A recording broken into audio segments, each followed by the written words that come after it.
Hello, and welcome back to Warframe. My name is Todd, also known as Magi Mech, and this is, of course, Warframe. Quick thing to note, you might notice our colors have changed. I've decided in between, parts that I would give us a more striking look and give it a little bit of variance, make it a little bit shinier, so you can really see us when we're going through the maps.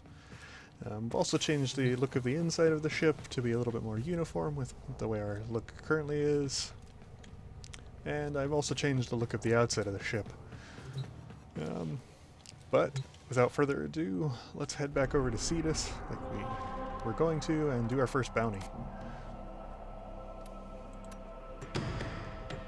So, unlike that previous alert in the last part, this first bounty should be nowhere near difficult, and this time I'm certain, and should very easily be able to do it by ourselves.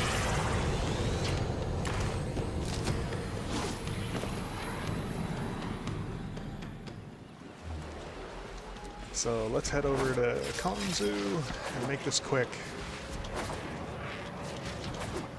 One of the big things that a lot of people get confused of with Warframe is what this game's about, and honestly, if I had to say, it's probably just about being efficient.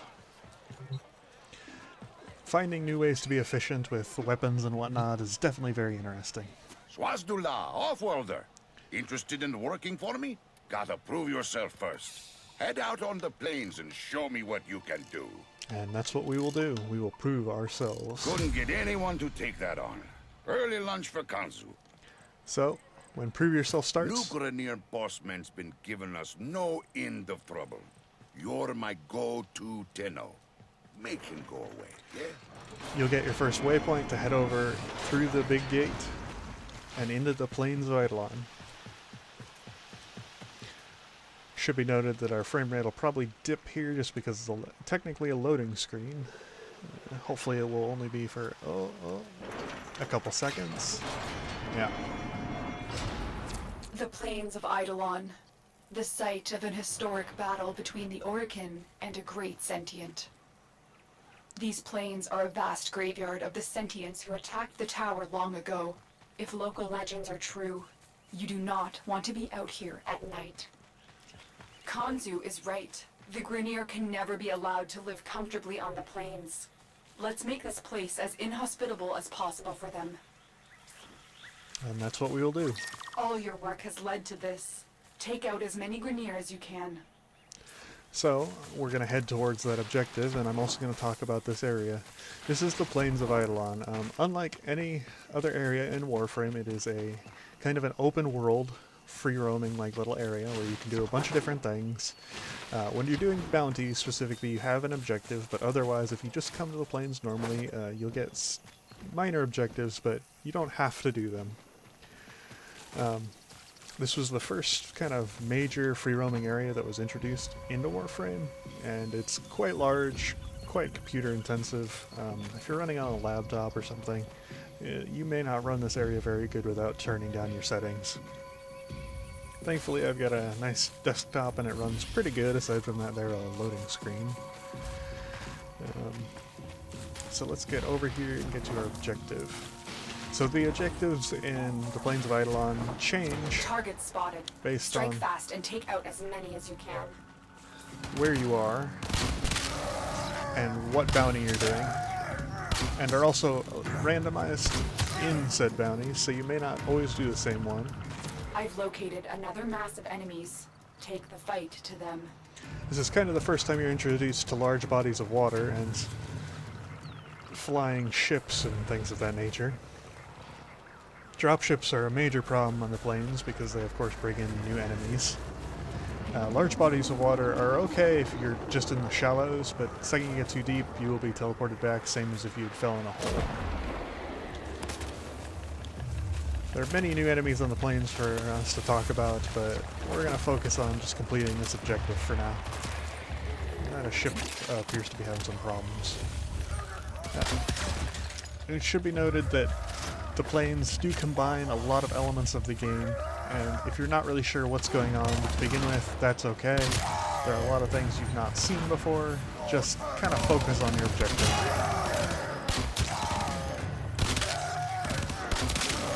For this first mission, really should be no, difficulty here. Just make sure you focus on getting those guys down. There are alarms, same as any other mission, and it's very annoying when you get hit by them in the plains because they'll kind of track you down. Though you can run away from enemies in the plains. Keep going. They won't be able to sustain these casualties for much longer. There was another extremist, so we're working our way towards that junction completion. But you can run away from the alerts if you, say, trigger them in a base, for instance. Just getting far enough away from the base should deactivate it over time.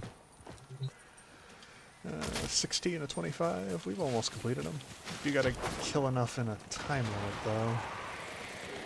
Where are the rest of these guys? Let's see, do these turrets count? I think these turrets count. Yes, they do. Alright. So the automated turrets, like Morta turrets and the other turrets, do count towards your enemy completion, but the ramparts don't, because they're not automated. Let's see, there you are. I was wondering where you were. Appears to be some over here. No. Unlike normal elimination missions, these elimination missions have set areas which enemies are supposed to be in. But here it seems that they're being difficult with me. I think they might have spawned over in the other area.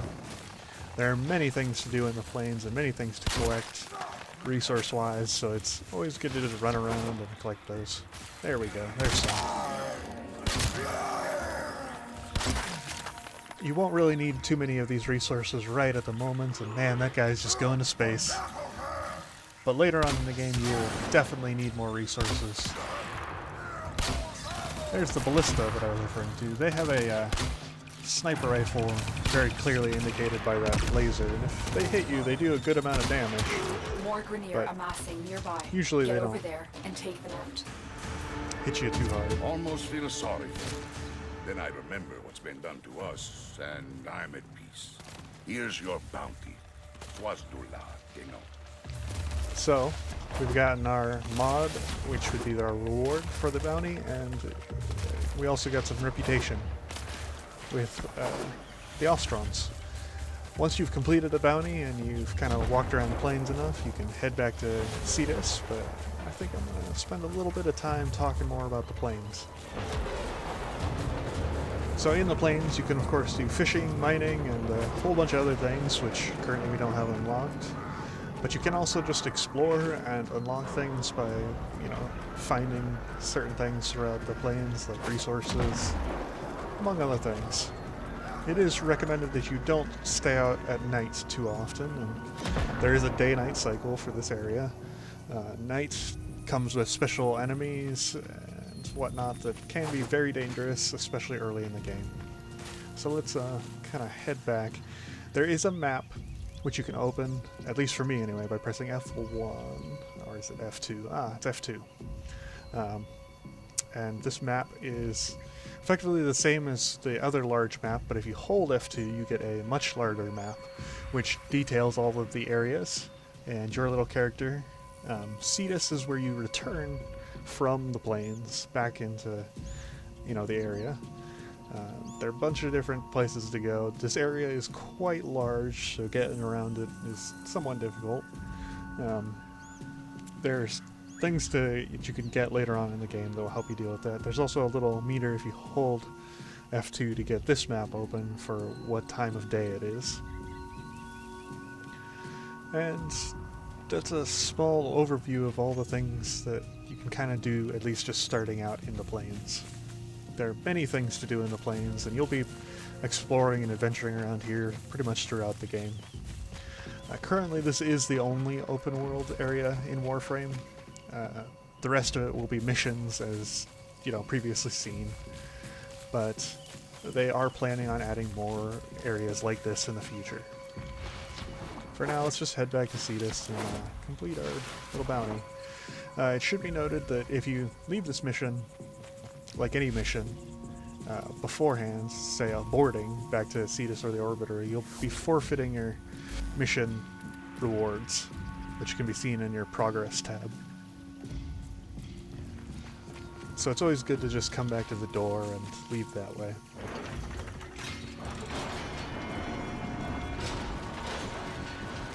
This loading screen sometimes can get really laggy, so forgive me if it hitches.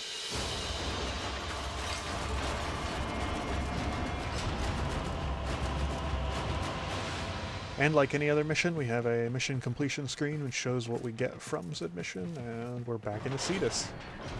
Pretty much self-explanatory, but the first time you do it, you'll be like, what in the world is this? I didn't ever see this before, it's strange. But it's just another mission in the end. Got something. Heavy hitter like you needs a little snack, yeah?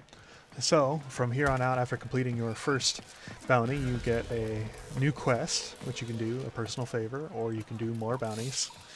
The bounties do scale up in level, and you can only complete certain ones after getting a certain level rank of mastery, which I think they just recently added that function in. You used to, I think, be able to do these just right out of the gate.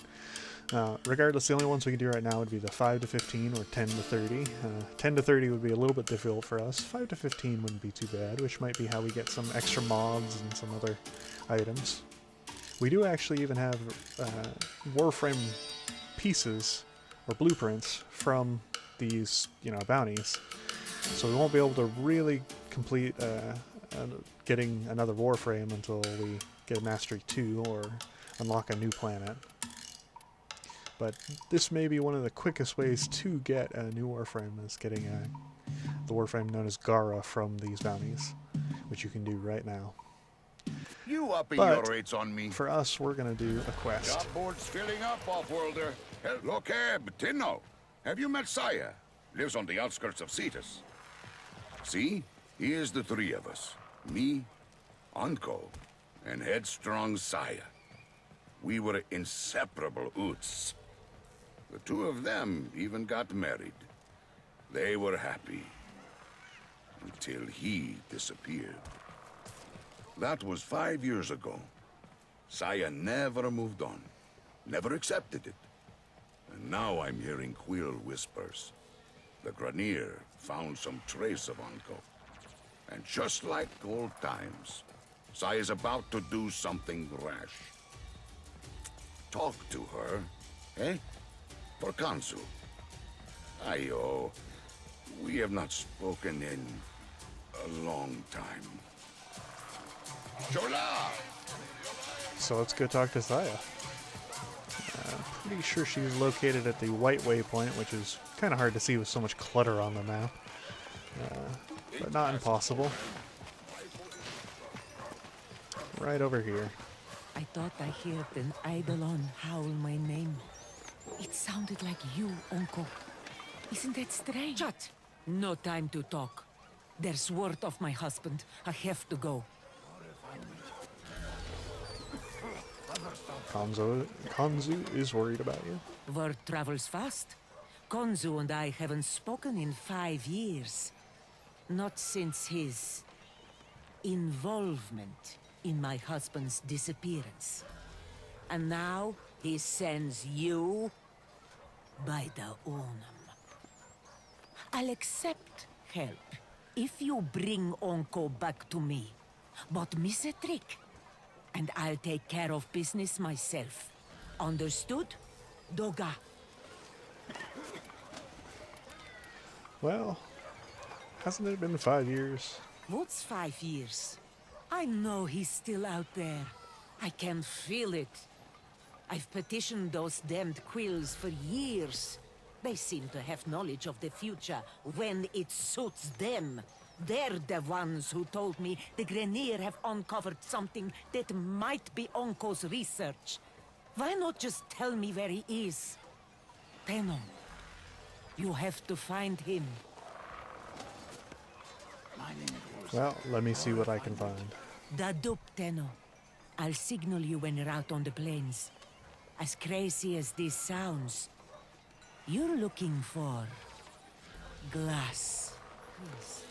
They spent a lot of time with Onko. Whoa.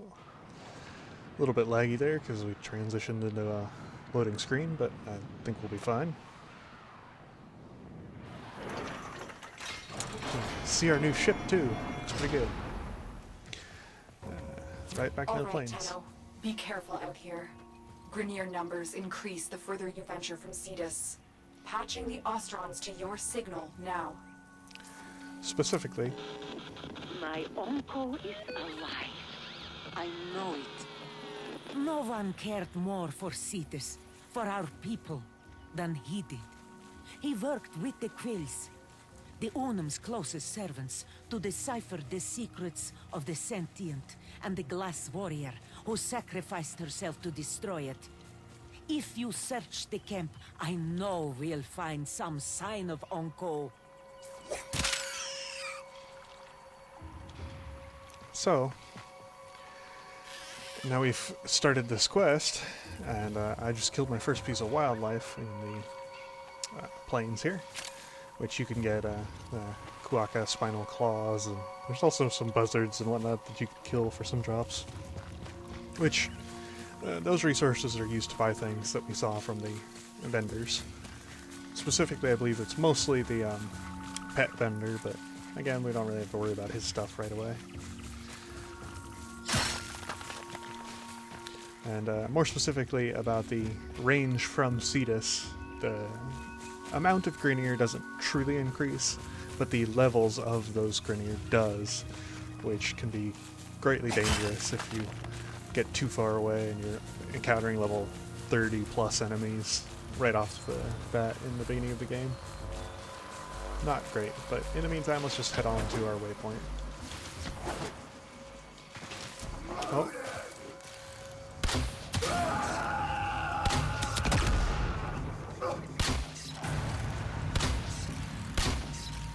So, this is a new enemy that we have not seen yet. Dagran pilots. Dagran pilots, I want to call them. They're effectively kind of the Grineer's fighter jets. I was hoping to have been able to show off what you can do with them, but I guess I don't get that opportunity just yet. Very hard to hit, but you know, they go down pretty easily. If you're able to kill the pilot out of the ship, they just recently made it so the ship will drop and you can take the ship and fly around with it. It's very cool. If you can kill the pilots before they get into the ships as well, you can take them and fly around with them, which is awesome. Oh, this is it. This is where the Grineer found some of Onko's work. Has he been hiding here?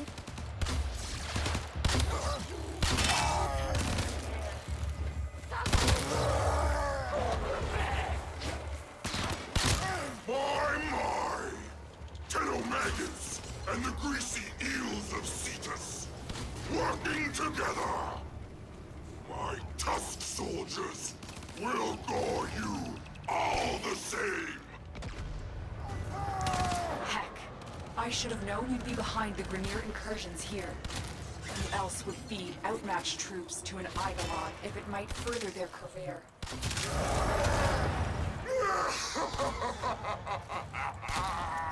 And I'd feed it 1,000,000 more for a chance to wrap my metal claws around your sweet, putrid neck!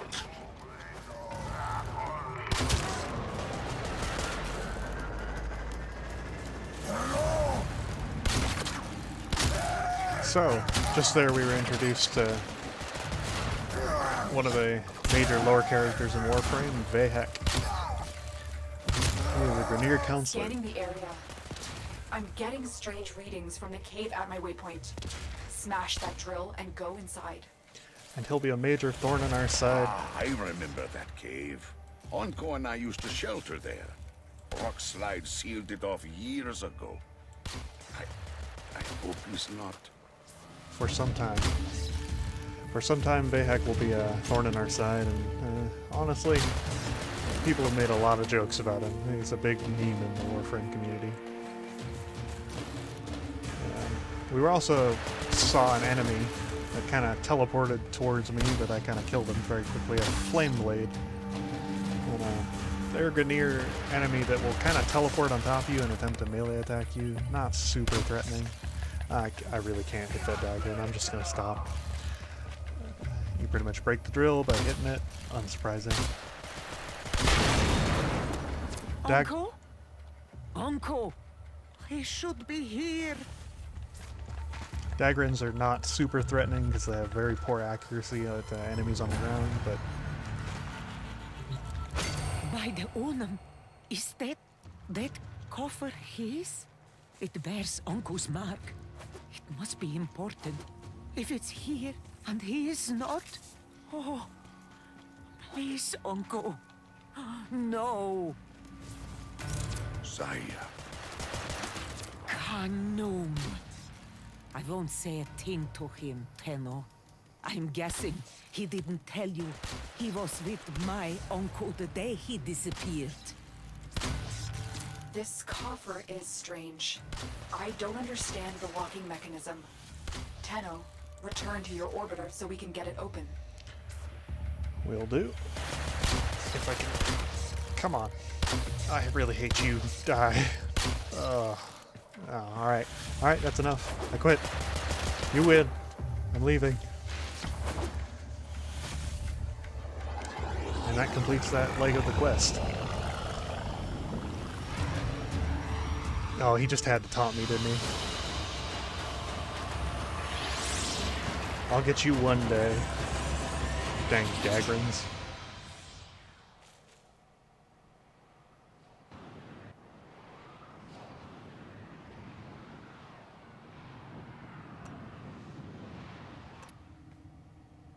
Let's activate your codex system to examine this Ostron container.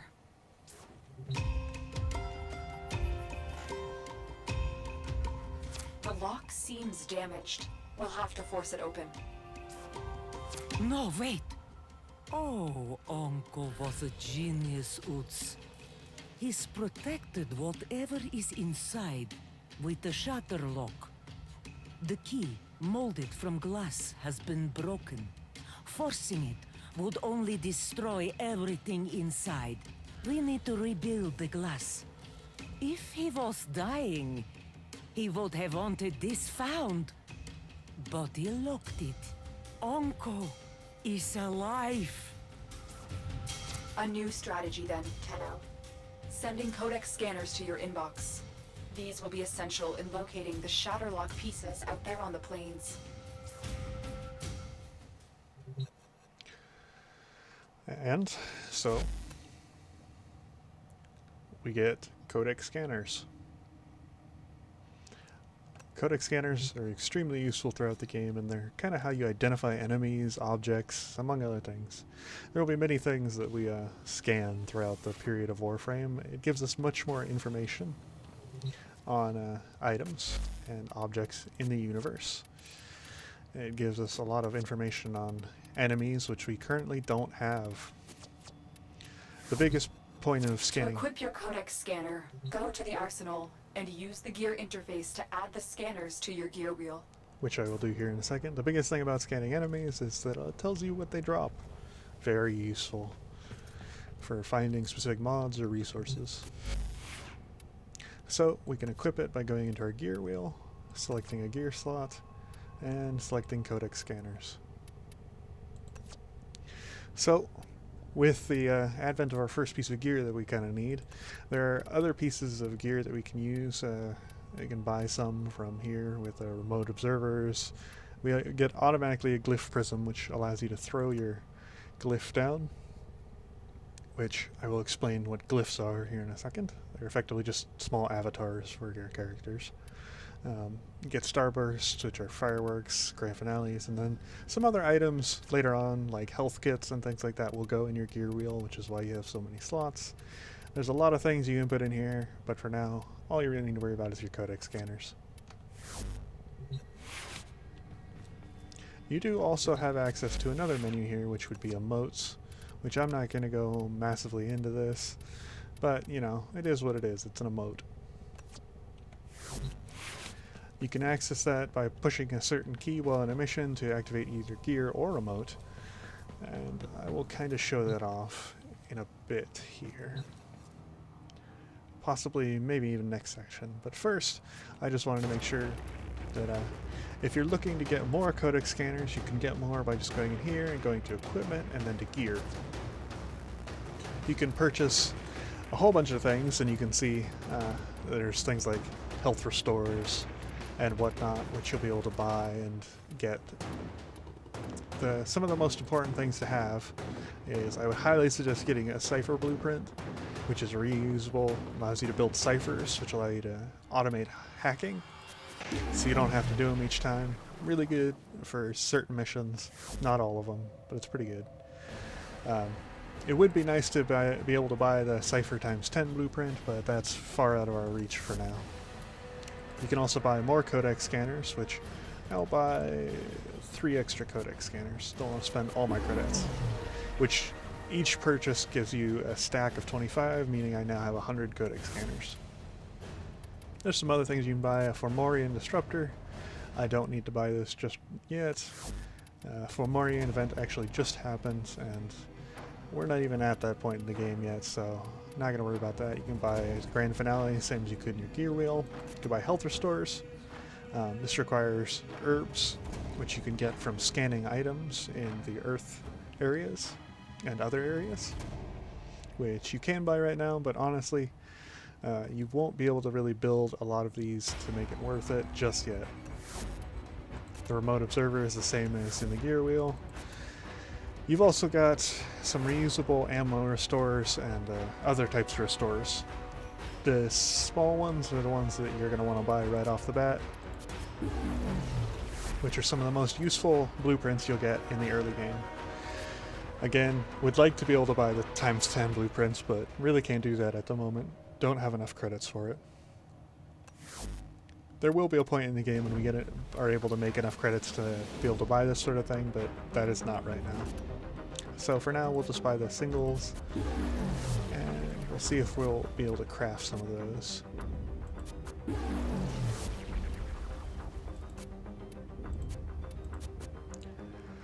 So, when it comes to the restores, they pretty much do what they say on the tin. Health restores health, energy restores energy, ammo restores ammo, and shields restore shields.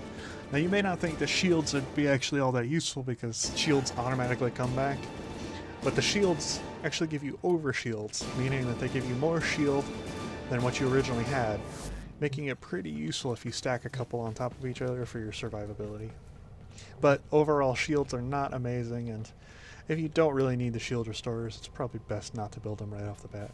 The best restorers to have would definitely be health and energy, as those are things that you can't really get right off the bat easily. But they cost a good amount of credits for the small amount of credits we have at the moment, so we'll build a couple just to see. While building things, since we're able to do it right now, you could rush something for platinum. This is not usually worth it. It's best to just wait for it to complete. The prices tend to be very high for what it is, and honestly, a minute is nothing, especially not for a restore. Some other items, though, can take quite a long time. Oh, we should also build a cipher. Ciphers are cheap and expensive, and as I said previously, they automate hacking. Very useful. So, for the moment, I think that will kind of round us out as to what we're able to do until we continue with this quest. So next time we'll continue with Saya's Vigil. In the meantime, I think I'll build up a couple of these restores and maybe some more ciphers just so we have them around. Then I'll throw those in our gear wheel so we can use them and hopefully not die like we did in that excavation mission. Anyway, until next time, thank you and goodbye.